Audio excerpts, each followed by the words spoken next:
grâce pour maximiser ma boque na yo terminé.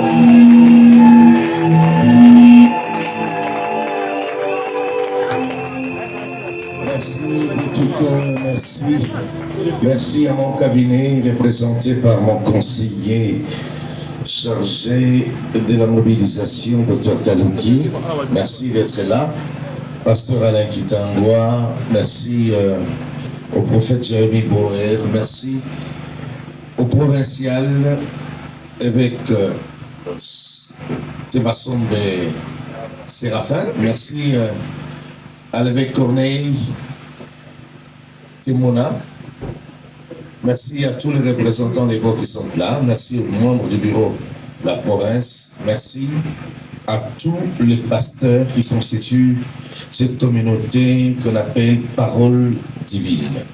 Merci à tous les enfants maison, il faut les dire comme ça, ceux qui prient ici, merci, que la paix et la grâce du Seigneur soient notre partage et notre bénédiction ce jour. Je nous convie à la lecture de la parole de Dieu, que ça nous plaise, un peu plus rapidement, et nous allons atterrir et ça nous permettra de nous rasseoir.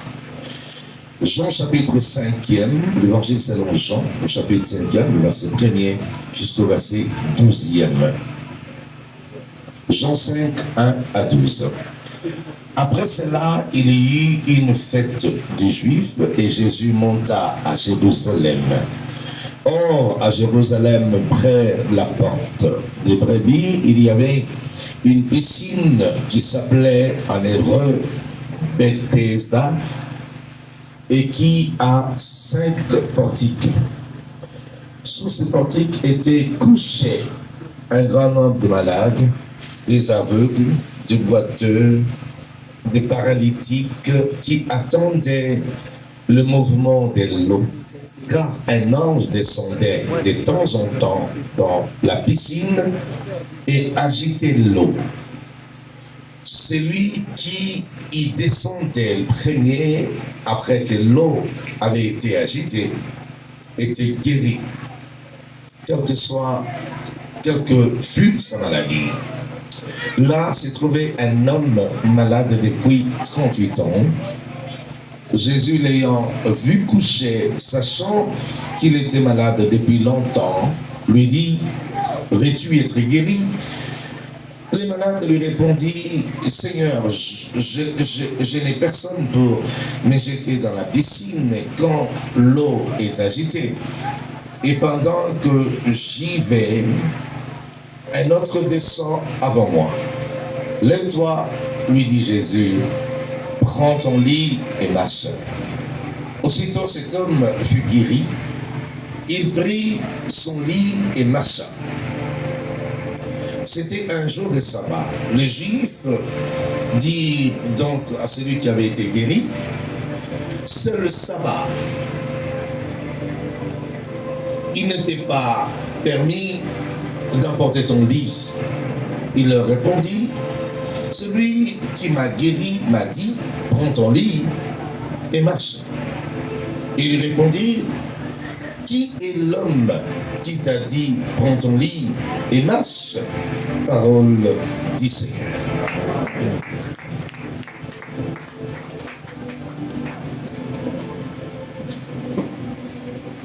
Vous avez la responsabilité, pasteur.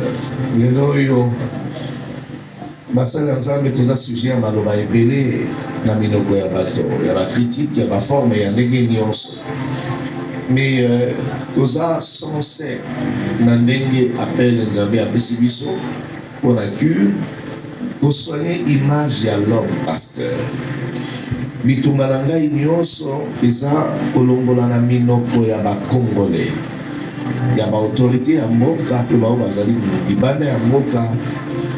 Maloba oyo nyonso ya mabe balobaka selon pasteur mpona korasure que bapasteur nyonso baza ndenge moko te et que cure azosala mosala ya kobongisa image na biso en tant que basalela nzambe mpe place tozokenda bakoapprendre korespecter l'homme de Dieu dans ce pays. bisika bakotanga bosoto, bisika bakotanga maimazangi tina, bakotanga ka jamais kolo ya bapasteur. Bitumba na ngai oyo nalingi ezala mpe ya bino ezali tokoma un jour na niveau moko na mboka oyo moto akoloba alobi te bapasteur bazali bato ya lokumu, bazali bato ya kosakana na bango te, mpe tozwa dignité na biso na ndenge nzambe abengeli biso solennellement po tozali baserviteur baambassadeur ya roi oyo aza likolo ya baroi nyonso na se na boye. Soki ezali na mosali ya nzambe moko andimi mayina alobi na ye akoki mpe kobetela nzambe maboko. Quelle est ma lutte et mon combat en ce qui me concerne? Awa nasali constat moko pasteur nde makambo nalingi nasolola na biso awa.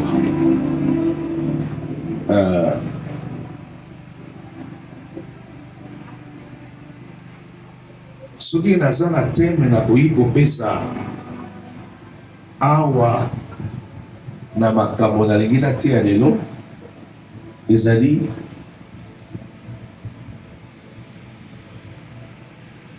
les hommes. Les hommes, il y a mibali kaka te, mais les hommes, il y a être humain, bato ya mokili, bato, ou bien moto. Les hommes, bato, les hommes. Et que basali ya Nzambe bateyaka mingi passage oyo toti kotanga parce que naza ko se souvenir que tozali na communauté parole divine, hein? Parole divine ezali parole ya Nzambe.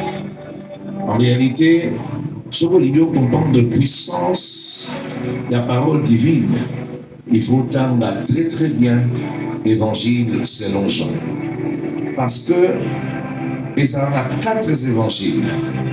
Terrible, non? Évangile selon Matthieu, ok? Évangile selon Marc, évangile selon Luc, et puis évangile selon Jean. Bon, dans 4 évangiles, tous les 4 évangiles ne parlent que de Jésus.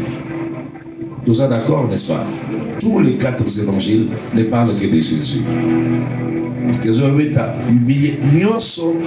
tous les 4 évangiles, ils ont mis histoire, il y a vie, il y a Jésus, comment ils ont vécu et ce qui s'est passé. Ok? Mais chacun d'évangélistes a commis avec une particularité, avec une différence. Ce que nous devons comprendre bien, c'est le coup là. Massada Nzambe Bazali, Dr Kaluki, évêque Séraphin, Timona et na servant du Seigneur. Bangonyo sur 4, c'est le coup la 4 évangiles, Basobé tali solo sur Ndai. Kaluki a solo ba oya yebi sur Ndai, makamba mona ki na Ndai. Séraphin Basobé ta masola makamba mona ki pa ina Ndai. Temuna azobeta pe makambo ndenge amonaka epai na ngai, mama pe Rebecca azobeta makambo ndenge amonaka epai na ngai. Ça fait 4 personnes qui relatent sur moi. Soki okangami kaka na makambo oyo Dr Kaluki alobi sur nga, vous comprendre bien te. Il faut bakisa pe oyo te basombe alobi po makambo mosusu te basombe alobi Kaluki alobi yango te. Kaka sur ngai moko wana. Makambo mosusu temuna koloba ya lobi yango te. Napesa bino exemple. Makambo mama Rebecca lobi sunda eza ndenge moko te, parce que nous avons 4 évangiles. Par exemple, au moment de Matthieu a sa particularité. Matthieu, quand il parle de Jésus, Matthieu parle d'un garçon qui est sorti d'une lignée, d'une famille. Et là, quoi la marque à combien à côté? Matthieu a expliqué non. Ndebo kaka Yesu wana abima la lignée ya boy. Tala ba koko na ye. Tala a présenté Jésus comme un garçon qui est sorti d'une famille respectueuse et respectable. Ok? Avec des détails à élever plus ma valeur familiale. Élément oyo ma pote me sous comité. Mais souvent commis par exemple dans Marc a sa particularité, il ne parle à chaque accent ils chasseront voilà, les démons, hein? Ils s'imposeront les mains aux malades, ils saisiront les serpents en main. Quand ils prendront quelque de façon terre, cela leur fera aucun mal. Précision où on a Marc ici, Matthieu ici en beauté. Mais ce qu'on est par exemple l'évangile selon Jean, et ça la particularité dans la Jean, la sauté en Golan.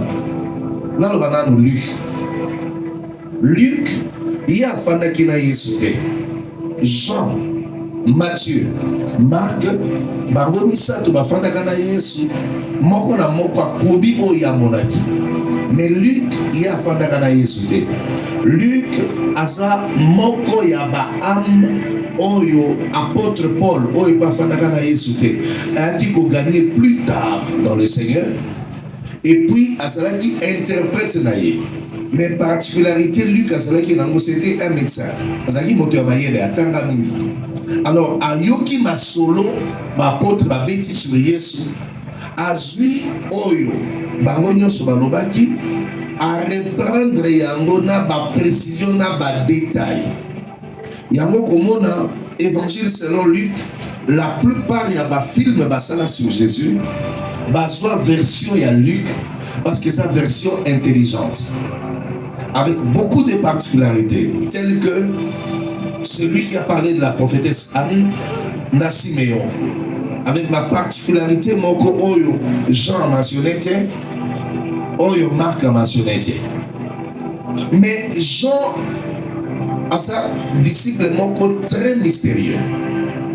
D'ailleurs, vous savez que Jean, c'est le seul qui a écrit en disant que Jean était le disciple que Jésus aimait plus que tous les autres. Jean, particularité à Jean, abimisa aspect à Jésus comme Dieu. Tous les trois évangiles parlent de Jésus, mais Babinissa aspect la divinité n'a été. Mais Jean vous parle de Jésus comme Dieu. C'est le seul qui a des précisions telles que échange ya Yesu na Philippe. Quand Philippe a dit mais papa, tout ça là le père bon. Dans ce moment on dirait père en bocha na poche, on dirait dans la simanayo, on dirait dans la téléphone no robega kaye. Abi bon yebi sabiso. Montre-nous le père et cela nous suffit. Alors, c'est là où Jésus dira à Philippe, non, Philippe, depuis que je suis avec vous, vous ne m'avez jamais connu. En fait, le problème c'était quoi? Philippe voulait dire non. Moi, je ne pose pas la question par rapport à toi. Toi, on te connaît, mais montre-nous le Père. Mais voici la réponse de Jésus. Donc, depuis que je suis avec vous, vous ne m'avez jamais connu. C'est-à-dire, prenez aux autres dans les sous au Père. Et c'est comme ça que Jésus dira, on a précisé, celui qui m'a vu, a vu le Père. C'est-à-dire, sans moi, le Père n'existe pas. Donc, on a Père à mon soloba et sa figure de style. En réalité, c'est moi-même. Donc, ça, ce n'est que Jean qui a donné de telles précisions. Beaucoup de monde qui a l'écriture, il y a Jean. Il est le seul à revisiter l'écriture. Il y a Moïse. C'est le seul. En réalité, Moïse a écrit le 5 livres Pentateuque. Hein? Le 5, hein? Oui. Voilà. C'est Moïse, n'est-ce pas? Oui. C'est Moïse qui a parlé de la création du monde, n'est-ce pas? Mais beaucoup de monde que Jean n'a écriture sur l'évangile de Jésus a présenté Jésus avant Moïse. C'est le seul. On a bénéficié sur la qualité des ensemble. Qu'est-ce que Moïse a dit dans la création du monde? Au commencement, la terre était vide et informe. Dieu dit que la lumière soit et la lumière fut. Voilà Moïse. A expliqué alors quand Jean écrit l'évangile, à son écriture, il y a Moïse. Pour connaître Dieu, vous n'avez plus besoin de lire Moïse. Lisez Jésus, vous connaîtrez Dieu. C'est là où Jean fait comprendre au monde qu'avec Jésus, vous n'avez plus besoin des prophètes du temps ancien. Et il dit ceci, Jean 1, alors au commencement, alors la terre n'était pas vide, non. Alors au commencement était la parole. La parole était avec Dieu. La parole était Dieu. Donc il est le seul qui a précisé ces choses. Et Anobi, la parole était Dieu. Et Anobi, cette parole est devenue la lumière du monde. Et il parle de Jean-Baptiste. Il dit, Jean est venu rendre témoignage à la lumière, mais lui-même n'était pas la lumière. Pourquoi il mentionne Jean? Parce que l'un des évangélistes a écrit ceci. Le prophète et la loi ont existé jusqu'à Jean. Depuis, le royaume des cieux forcé, ce sont des violents qui s'en emparent. C'est-à-dire, les derniers prophètes, selon cet évangéliste, c'est Jean-Baptiste. Voilà pourquoi Jean dit ceci. Quand Jean-Baptiste est venu pour clôturer son ministère, il est venu tout simplement rendre témoignage à la lumière et lui-même n'était pas la lumière. Il dit, cette lumière est arrivée parmi les hommes. Cette lumière est devenue la lumière du monde. C'est cette lumière qui est la parole. Il dit, cette lumière qui est la parole, toute chose a été faite par elle et pour elle. C'est-à-dire, la parole, nous s'alignons par la parole et pour la parole. Donc, il met Jésus au central de la création et lui-même est le créateur. C'est là où il parle de la parole. Alors, cette parole est venue habiter parmi nous. Et nous avons contemplé sa gloire comme la gloire du Père. Donc c'est cette parole-là, c'est Jésus. Il était en train de dire ceci. Donc avant que le monde ne soit, Jésus était là. C'est lui la parole, c'est lui qui a tout créé et tout a été créé par lui et pour lui.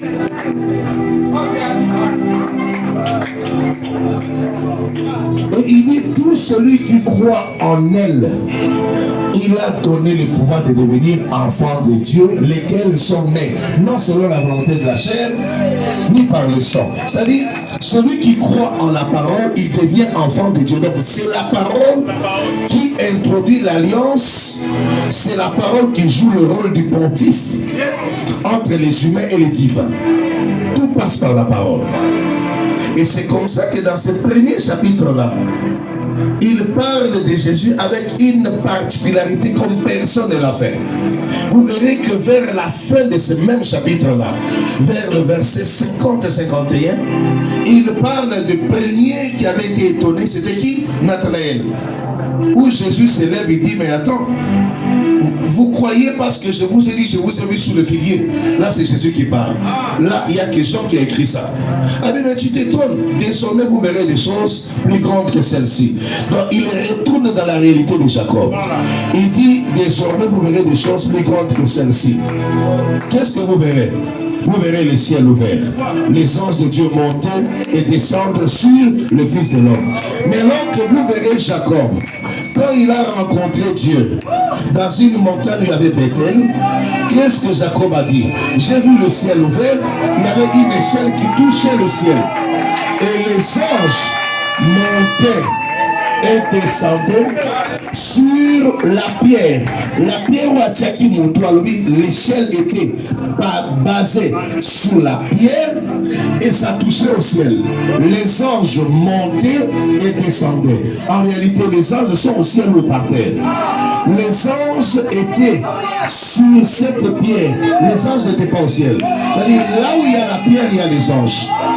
Et les anges quittaient la pierre, allaient au ciel, et ils retournaient à leur adresse sur la pierre.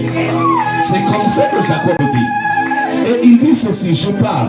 Si je reviens, il promet, il prend l'huile, il ne met pas sous la montagne, il n'a pas mis l'huile sur la montagne, il a mis l'huile sur la pierre. Et il dit, si je pars et que je reviens, cette pierre, là où j'ai versé mon huile, je construirai un temple ici et je t'amènerai la dîme de tout. C'est-à-dire, soki na songi, soki na moni libanga te na otongate, na kotongaka soki na kuti libanga oyo. Et c'est comme ça que Jésus disait ce jour-là. Les anges de Dieu montaient et descendre sur le Fils de l'homme. Donc c'est la pierre. C'est-à-dire, vous qui priez, n'allez pas prier là où il n'y a pas la pierre. Il n'y a que là où il y a la pierre qui a le contact avec le ciel. Une église sans Jésus n'a pas de vie. Partout on peut parler de Dieu sans Jésus, il n'y a pas de vie. Ça, ce n'est que lui qui le fait. Alors, vous avancez au 2e chapitre, il présente la parole différemment. La parole va aller détruire les temples que Salomon avait construits à 46 ans. La parole entre dans les temples, chasse les vendeurs de bœufs, disperse la monnaie d'échangeur. On pose la question, quel miracle fais-tu pour agir de la sorte? Mais la parole répond en dit, détruisez ces temples et je les reconstruirai en 3 jours. On a dit ça, c'est pas possible. C'est-à-dire, il devait sortir une parole que jamais un homme n'avait entendue avant. Dans le 3e chapitre, cette parole étonne un docteur de la loi, qu'on appelait qui? Nicodème. Nicodème qui était très connu comme un homme intelligent, intègre et qui enseignait la profondeur des Écritures dans les temples. Nicodème a béni Boutou, à Tiki Temple, à Kikolukaye Swalobi. Personne ne peut faire ce que tu fais si Dieu n'est pas avec lui. Jésus a compris que Nicodème alandaki pour autre chose, il alandaki pour ce que lui faisait. Donc Nicodème a dit qu'il a besoin d'un numéro. C'est-à-dire, il n'a terre à l'angaï. Mais biloko yoso sala oyo, sala mote soza l'anzambete. Là, il y a les numéros. On est à ce numéro pour ça, on appelle un miracle. Yoso a dit non. Place il y a numéro, on a repris sa parole. Alors, il a dit non. Si un homme n'est né de nouveau, alors le nouveau. Il a dit non. Nicolas m'a dit ngana yibiloko yoso sala wana moto sala moto soka sala ntambia bité ni maniera koloba po sala biloko ngana zo sala uzwana nos paroles. Voici la parole. Alors si un homme n'est né de nouveau, il ne peut hériter le royaume de Dieu. Ça dit biloko na sala ngoza biloko royaume. Et ça biloko nzelate na inga lokabwe. Le miracle que nous faisons c'est ça biloko royaume. Le miracle c'est biloko ya c'est la moralité. Personne ne peut opérer le miracle si il est du royaume. Ceux qui montrent que ça là-bas miracle sans la parole, il n'est pas du royaume, alors ne le prenez pas. Azanganga. Voici la différence entre Nganga et un citoyen du royaume. Nganga a quoi ça la bakisi motabiki, mais kopika wane sa nzambete, et ça pour na tramuke kwa sa ya royaume te. Mais oya sa ya royaume a kosala ba miracle pour na royaume. Pour biloko wane sa biloko royaume. Il faut la mettre dans le royaume. Alors, il m'a camonadé ça à royaume. Soit tous les royaumes en voie s'enlever. La cocotte en dengue, nini. Abi me botama encore si tu viens de nous voir, mais attends. Naï tata mo kolobui. Même et le conjoint n'a dit mon maman n'a habité. Alors, si un homme est netto et l'esprit, il ne peut hériter le royaume des cieux. Je vous informe que Jésus avait baptisé Nicodème. Le jour de la mort de Jésus, on présente Nicodème comme l'un des disciples de Jésus en secret.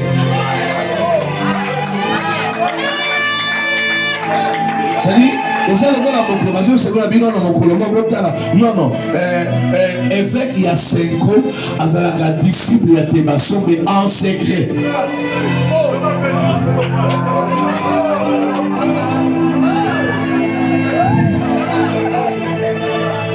Alors, la parole divine.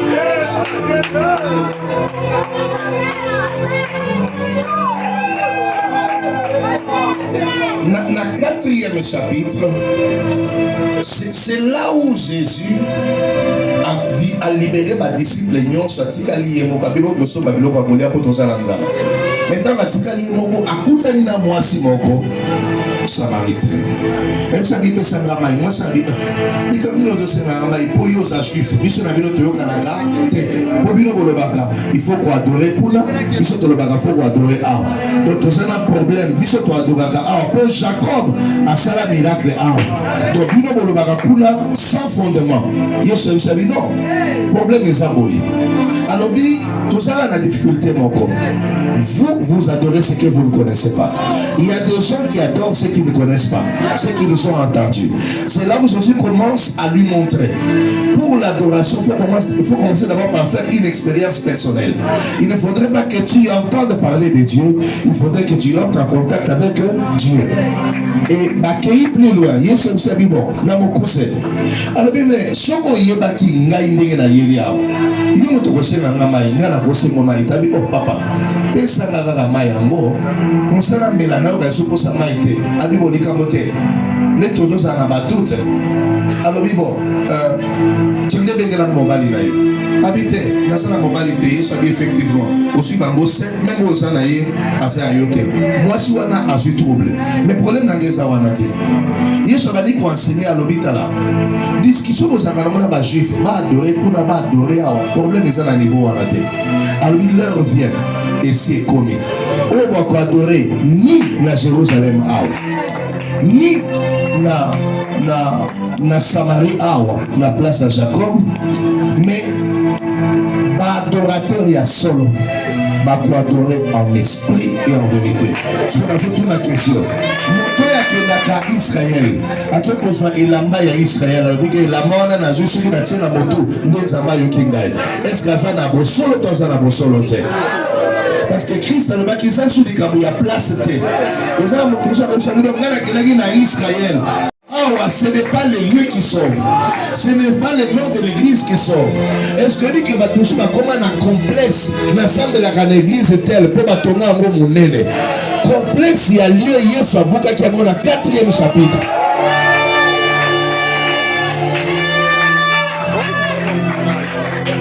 Bon Zambé ayok adoration. Et ça problème il y a que semble dans un temple déjà construite non ça les cambaliers mon toi complexo dans les cambaliers pasteur le problème c'est l'alliance de l'homme avec Dieu place union sur Zamba compris dans votre église pris là-bas le problème c'est d'être en esprit et en vérité ce n'est pas le lieu mon toi complexo tu es petit pasteur parce que tu as une petite église. Il me semble qu'il y a lieu. Il y a ça pris ça qui est dans le 4e chapitre. Allez, ça n'est pas lieu.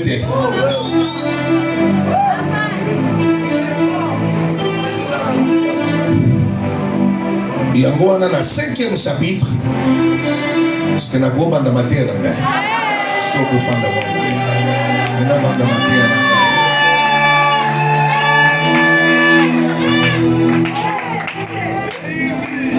Banda matière na ngai na bonge na ngai te on a zalé ko yati na ko ma place na ligina lo on est dans exemple Yesu aye na place moko ezalaki ba présenter yango na ba élément mibale ya minene balobi lieu wana ezalaki na 5 portiques ba entrée 5 et bien que bate ebele bate ya kango balobaka 5 ministères je ne suis pas contre ça mais la sana logique wana le noter et puis ezalaki na piscine moko na kati piscine wana sangokelaki partout que ange moko azali koya soka ya ningisi mai moto ya liboso ya malade akoko ya place wana osala nini akozala guéri balobi na place wana ba malade balalaki na place wana ebele Yesu aye akomi place wana bongo akuti makambo wana eza kose passe elobi kamo esingai place wana kombo nango ezali Bethesda ndenge koloba eza composé na bano mibale to bamo mibale ezali Bet ezada ndenge koloba Bet maison zada miséricorde donc c'est une maison de miséricorde ndenge koloba ndenge wana ndako ya mawa ya Nzambe. Alors Yesu aye bisika wana a remarqué que bato nyonso bafandi pembeni ya piscine ndenge ngai na comprendre il faut que Yesu assistaki ata na 3-4 mouvements oyo ange akitaki aningisi ngai bato mo baweli oyo akiti kuna biki asote na biki mais a remarqué que eza na motu moko azokipe ata mai yango te malali kawa. Donc makambo tama dogana mai ningani ya lali na baluki kuta chini pembeni. Soki batu bagani so mai ningani a changer position. Azotala atate nanyabiki. Anja kui azokipe te. Mais à toutes les questions, si vous allez bon, à 38 ans, vous êtes malade. Donc, afin d'agagner sur la bingaï, on a boxé 33 ans. Donc, si vous allez avant ngaï, na botama, si na botami na komi, avec si vous allez allez, allez, écoutez, et bien, ça, c'est la question que vous avez papa. Est-ce que vous avez yobika? Tout le monde a moutaza bébé. Est-ce que vous avez yobika? Neti ka tata na te répondre. Neti soki voisin zali ka nga ba. Mais question ni na bozo ba bo. Soit les gars ko bika tembe salia. Oui. Yesu atuni question na pas mater. Yesu atuni question na parce que monique attitude na ye, comportement na ye. Ils là qui sa comportement motomoko alingi ko bika te po. Azopusa na bemena maite. Azota na bato na musika te alali na ya pie mokongo. Esami. Na bandeli ya papa, est-ce que lingi vraiment obika yo? Ne voyez non? Ni papa n'a commis sa vérité. Ah bien, makamotuni wana bonga ba na raison. Abi tata na ibile soko uchu wapi.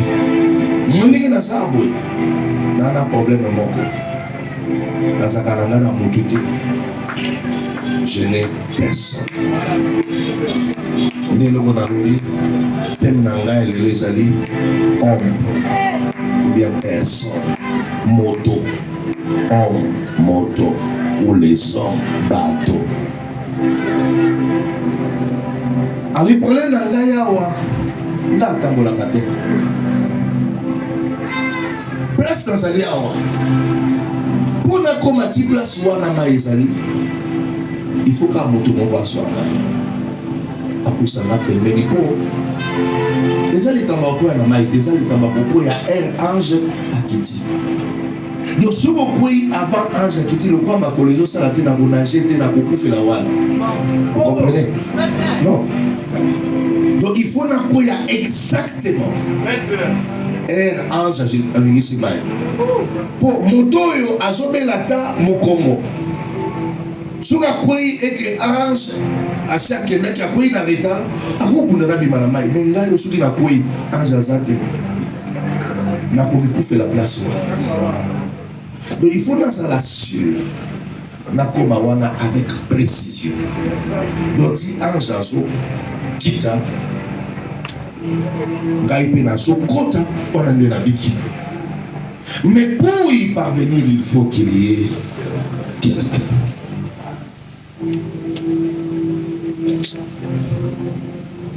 Cet homme était en train de dire ceci. Vina ngai mobimba. Et ça conditionné la vie à bateau. Une façon à Koloba. Nakoma boyepo na sarana bateau te. O bateau baboya ngai. Est-ce que yebi ke na sena moyi? Et ça na bateau. Basala kalisusu te eloko basala ko sala à cause ya bateau. Est-ce que yebi ke na sena moyi? Et ça na bateau. Ba se décourager ko sala makambo susu à cause ya bateau. Tout ça d'accord monsieur on se donne dans la awa. Place wana baka ba maladie ezebele. Rassurez-vous tous à la réaliste. D'ici quand yo piscine ya ndenge wana ezali. Pour ça la sûr que le but que ko ça la faut ka moto so azala na bande ko na vrai faux. Faut qu'il ait net malade. Bokanisi ke tato ya botama na batute. Abotama na bateko. Vous assurez que tata wana azata na ba famille te, ata famille maman ne ba alite, ata famille tata ne ba alite. Bazali vrai ou faux? Azo tuna question. Est-ce que mon terrain est beaucoup la mokili? Utazanga ndeko azalite. Ata oya bota bana famille, oya zaka yemoko lokola mwana, bandeko papa ne bazalaka, bandeko mama ne be bazalaka. Ba mama kulutu, ba papa kulutu, ba papa leki, ba mama leki, ba bazalaka, ba cousin bana ya bazalaka kaka. Si muto koma na point ya boya zalaka na motote, qu'est-ce qui s'est réellement passé?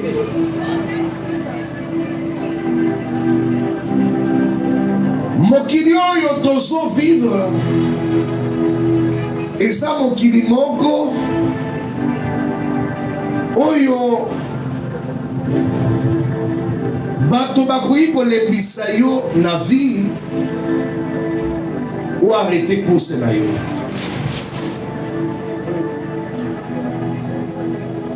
Bato bakoki kokomisa yo na point ya kozwa comportement olingaki te okanaki te. Le vrai problème oyo nzambe aswa na mokili eza problème d'homme. Sokotani ba écriture à plusieurs paramètres, dans plusieurs paramètres de la Bible, bokoyoka répétition ya parole na nzambe. Qui enverrai-je? Je cherche un homme. Qui peut faire ça? Parce que le vrai problème sur la terre, c'est un problème, il y a bateau. Oyebi, au moment où on dit qu'il y a un bateau, on a un problème. Nous avons un bateau, nous avons un bateau. Comment on régler un problème? Bakonzi ebele bazo échoué na ba plan na bango eza te po baza ba mauvais chef mais basi retrouver que baza na batuté autour na bango. Na ça na vérité na zolo bana bino bosolo bato ebele bakoma na comportement o basalaka nango te à cause ya bato. C'est-à-dire garçon yo aza malade so botana attitude ne atikali azozela liwa.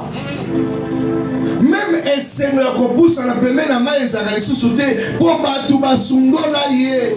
Comportement ya bato elembisa ye même courage ya kosala oyo ya kokosala zaka nango susu te. En quelque sorte Jésus azali kotuna question, mais mpo na nini okomi na attitude ya boye? Attitude ya moto moko ndinga alingi na ekobika lisusu te. Qu'est-ce qui se passe na bible na ngeza bato?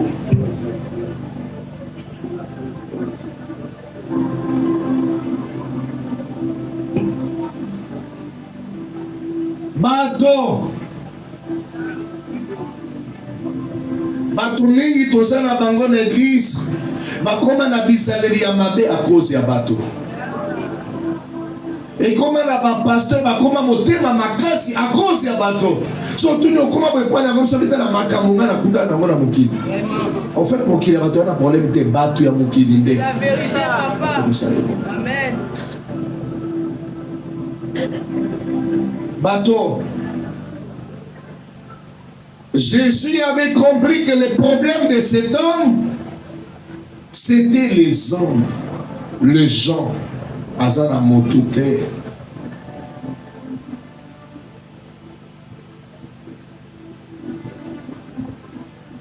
Azali kosona na ndeko moko makambo oyo.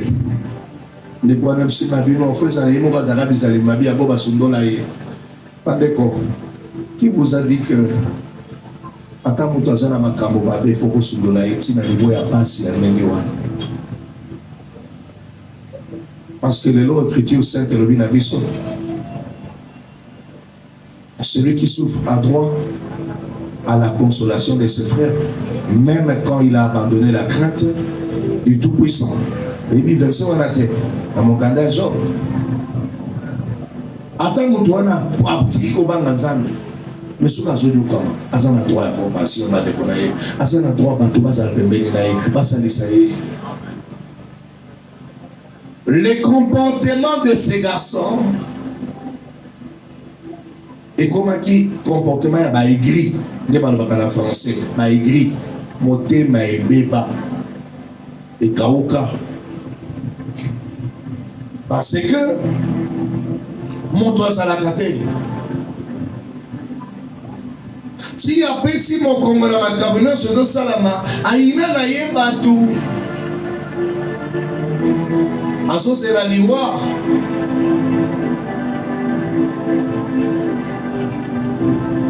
nalingi na répondre moto moko lelo yesu ayaki kotuna ye alobi est-ce que olingi obika une façon ya koloba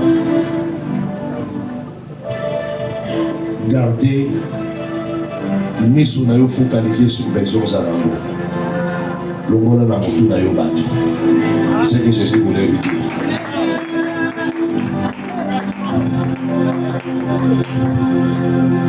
Oyebi moto oyo amesana na vie na ye ke bato basalaki mabe ti mokolo akokutana na moto oyo esali bolamu aosala même comportement oyebi ke bato bamesana koyelanga kaka nalingi koyebisa moto moko azolanda ngai awa ya solo okutana na bato na vie na yo ya forme nyonso basala yo mabe mais lola esi décidé esalela yo bolamu alors longola miso na likolo ya bato naye koyebisa ndeko moko longola miso na likolo ya bato naye koloba na pasteur moko longola miso na likolo ya bato solo bapartenere nyonso bazokisa motema okoma koloba lelo nasaka sous confiance na bato te longola makanisi wana nase longola miso na ye longola motema ne na moto ya shokaka yo wana ata baya 5 bashoka yo longola makambo wana na motu na yo sino te kodimite vi na yo. Voici le secours de Dieu. Quand le secours de Dieu arrive, Jésus lui montre que voilà comment Dieu intervient. Lokola maintenant, Nzambe aye ko sauver yo, kolongola mayele ya bato, kolongola makanisi ya bato. Alors ngai na kwajiri ndenge bato nyonso baajisaka te. Ngai na yete pona ke kokobwaka yo na mai, mais ngai na ye pona loba na yo lève-toi, prends ton lit et marche. C'est-à-dire, nalingi loba na moto moko azali awa. Voici l'intervention de Elohim. Quand l'intervention de Elohim arrive, il s'en passe des hommes, il s'en passe du système des hommes, il te visite en sa manière. Nzambe akovisite yo na ndenge na yo. Batu bakosalela yo ata eloko moko te, longola makanisi epai na bango parce que Nzambe a choisi direction na ye. Jésus voulait accomplir ce que Daniel avait vu dans le livre de Daniel à son chapitre 2e, le verset 45. Daniel a dit au roi Nebuchadnezzar ceci. Il a dit au roi Nebuchadnezzar, je voyais ce que tu as vu, une petite pierre qui était sur une montagne. Cette petite pierre s'est détachée sans le secours d'aucune main, a frappé la statue, a renversé la statue. Cette pierre est devenue une grande montagne qui a rempli toute la terre. Le secours de Dieu s'élève comme cette petite pierre qui s'élève sans le secours d'aucune main. Sans le secours d'aucune main. Dieu te soutiendra sans le secours d'aucune main. Dieu interviendra dans ta vie sans le secours d'aucune main. Ah oui, Dieu veut te dire, ne regarde plus vers les gens, ne dis plus je n'ai personne. Lève tes yeux vers les dieux très haut. Il interviendra dans ta vie sans le secours d'aucune main. Car il est écrit dans sa parole, il est le secours qui ne manque jamais au jour de la détresse. Alors le bon ami sur le Nicolas Batou. Le bon ami sur la déception de ce soir. Il y a quelqu'un qui veut te sauver. Il n'a pas besoin de susciter les hommes avant de te visiter. Il n'a pas besoin de t'envoyer les gens avant de te visiter. Il te visite lui-même sans qu'il y ait l'intervention des membres de ta famille ou les groupes de partenaires. Il est le secours. Des messages d'Angoana. Longola motema na yo epai ya bato bakenda. Gardez mission na yo vers ensemble. Dis à Dieu, moi je vais être guéri. Moi je vais trouver du travail. Moi je monterai. Moi je gagnerai. Moi j'achèterai. Moi je voyagerai. Moi je serai élevé. Bato base à la terre. Problème n'a pas ezali guérison, problème n'a pas ezali solution, problème n'a pas ezali mbongo, problème n'a pas ezali ndako, eza batu te. Veux-tu être guéri? Si tu as besoin de la guérison, enlève de ta tête les hommes. Longola na mutu na yo, makombo ya batu. Mukolo kolongola na motema na ba blessures intérieures les attachées na makombo ya batu. Nde Nzambe akoya. Pona nini okoma kolela tous les jours? Moto sala mabe akenda. Pona nini tikala yo pasi na motema? Échange yo esaleli. Olelaka tous les jours na kombo na ye. Masi akei.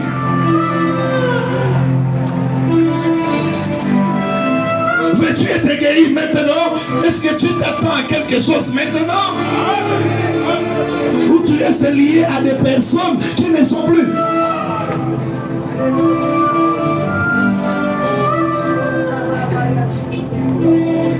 Parce que ça là dans mon thème pasteur, on soit découragement depuis partenaire Wana Kenda. Et ça là il passe. Mais il est déjà parti.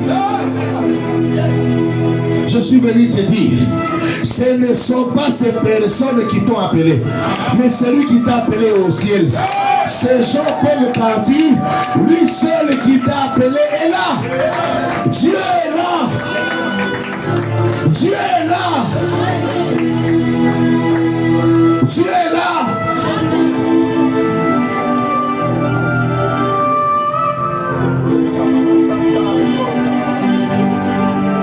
Chacha yo bambeli na motema bakenda.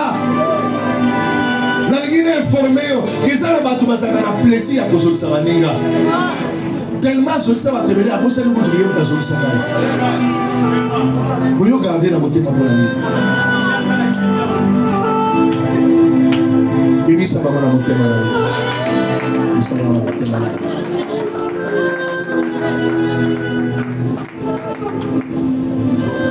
Ne calcule plus les hommes, ne les calcule plus. Ah oui. Tu es la personne aujourd'hui. Ces gens sont partis, mais ils ne sont pas partis avec ton appel. Non, non. Je dis, ces gens sont partis, mais ils n'ont pas amené ta destinée. Ces gens sont partis, mais ils ne sont pas partis avec ton avenir. La seule chose qui a passé là.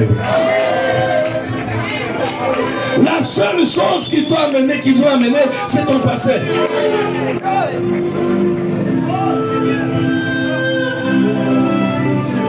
Veux-tu que Dieu t'élève? Alors enlève de ta tête ces gens qui se sont érigés contre toi. Ils ont montré leurs limites. Basa ma créateur na yote.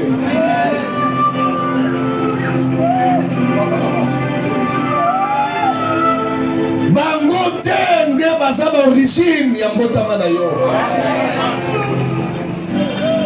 Tu as été une sémence que Dieu a placée dans le corps de ta maman.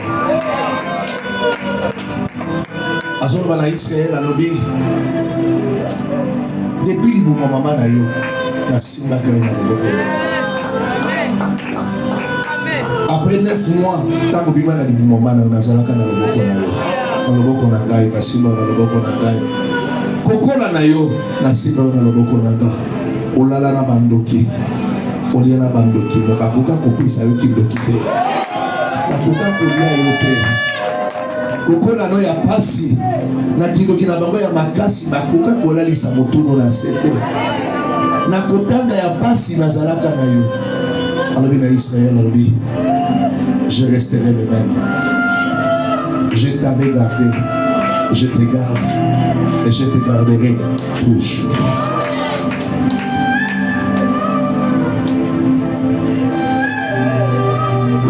Mbona na motuni makamba to basala yo tato azali ko expliquer bi basala na tellement mabe ki abona koma boya mbongola ngo naza convaincu nazoloba awa na qualité ya prophète likolo ya vie. Naza convaincu que Dieu est sur le point de faire quelque chose.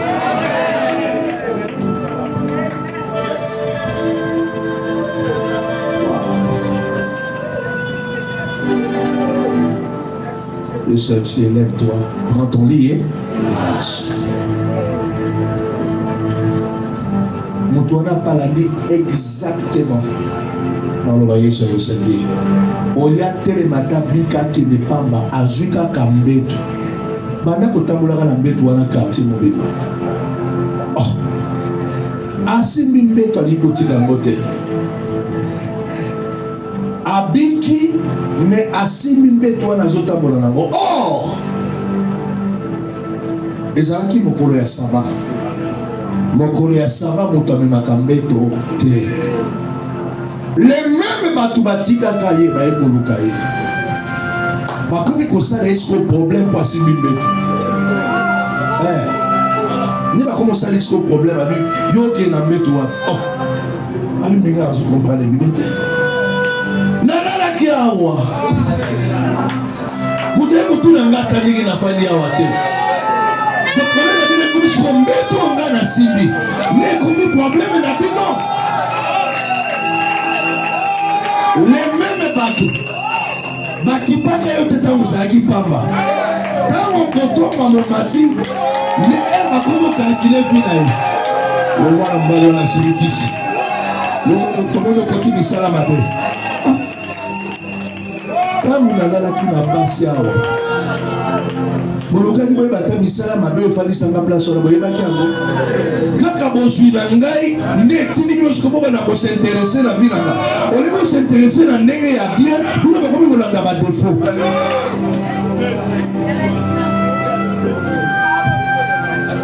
Kala mingi te bato basundola wana ba oluka yo. Appeler mon tournoi quoi. Après 38 ans, nous serons dans la Facebook.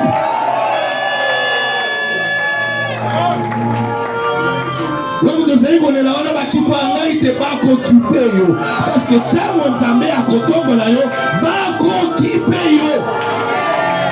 Non, na yeko annoncer yo, na yeko sakole la yo, kala mingi te nzambe ya kotombo la yo, batu nyonso même bo bakenda poto ba oluka yo. Ba occupé yo. Ba komo tuna. On a qu'on a na soto ya 4 niveaux wana. Oh, cher wana. Comment yo komi kotonga bo ndenge nini? Ah. Tona sai kulala na se. Babengana na ndako. Utikala jamais kobenga ko yebata ba condition ni nazalaki na bo. Oyi komi ko intéressé bino ndenge ni nazotongela ndako.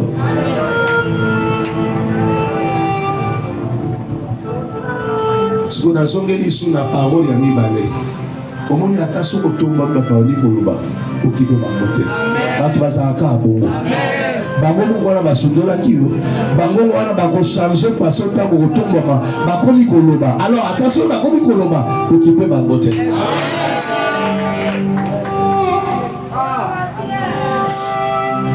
Ndenge bisa moto nyonso azana na bomo ya zali awa. Soki mama na yo azana bomo yo. Soki bandeko no bazana mibima yebisa bango. Nazana nzambe. Na kolongola soni ya famille oyo. Nanga maloba na zo yebisa yo. Pesa bango maloba oyo. Nzambe ya tini na yebisa yo. Yebisa bango. Nzambe azana bomo. A moins que nazana na bunga tera. mais soki nazaka kana nzambo ya sala likolo na se oyo alongisaka babitumba ya liwa ya bandenge nyonso suka kokomisa mboto bakobeta mpe lisolo ya fami oyo ndenge mosusu.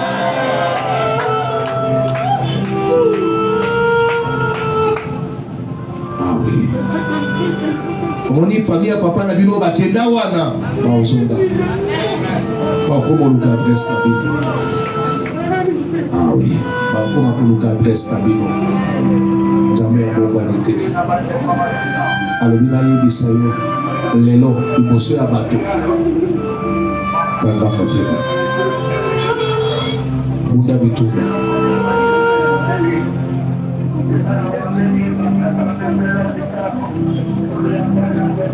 Nzambe akosala yo grâce servante de Dieu. Des messages na ngai na memeli oyo ya boyo lelo Nzambe ya pardon.